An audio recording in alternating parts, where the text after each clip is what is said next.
Hi, I'm Porfirio Chavarria, Wildland Urban Interface Specialist for the City of Santa Fe Fire Department. Today we're going to show you our Simtable, which is a great tool that we use for our fire department responders as a training tool, but we can also use it for homeowners to show them what a fire would look like on the landscape if there was a fire right in their backyard. Okay. So it's loading up Monte Sereno, so it's only showing Monte Sereno stuff. We've got 285-84 going north out of town.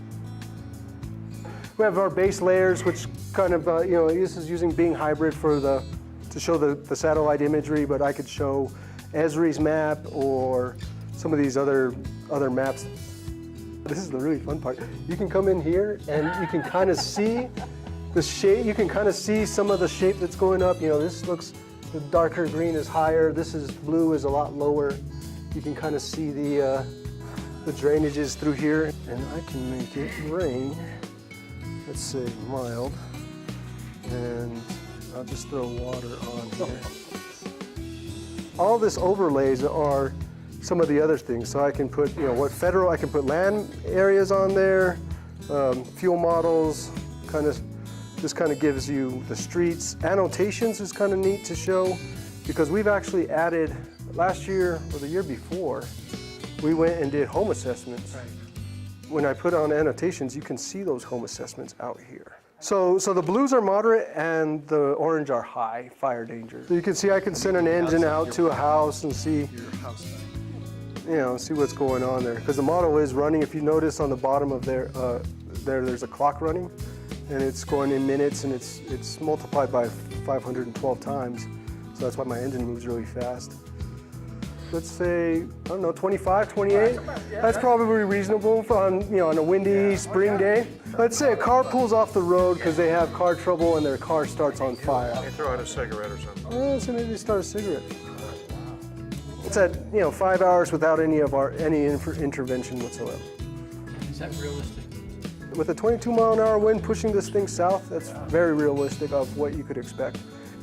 As a community, looking to the future, what would you recommend we continue to do going forward? What's going to make the most impact? Yeah. So the biggest impact that I see most of the time is the stuff right around structures.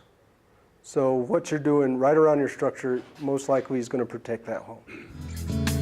Like 5 different treatments. So at 10% density, 20, 30, 40, 50, I believe is what we ended up with. And at some point it's going to hit that 10% wall and just not do anything anymore. And as you can see, it's not, it's slowing down over here when it starts getting to that, 40% density of fuels or so.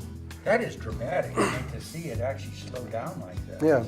And the issue right here is, taking a Type 1 engine, one of our fire trucks out here, through that road.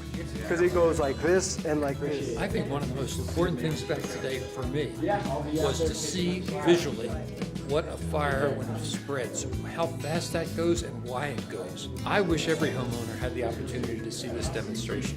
I think the primary benefit that I saw from the demonstration was bringing people together and the public awareness aspect of this whole thing and how each one of us can contribute to cleaning up the properties and preventing forest fires in the future.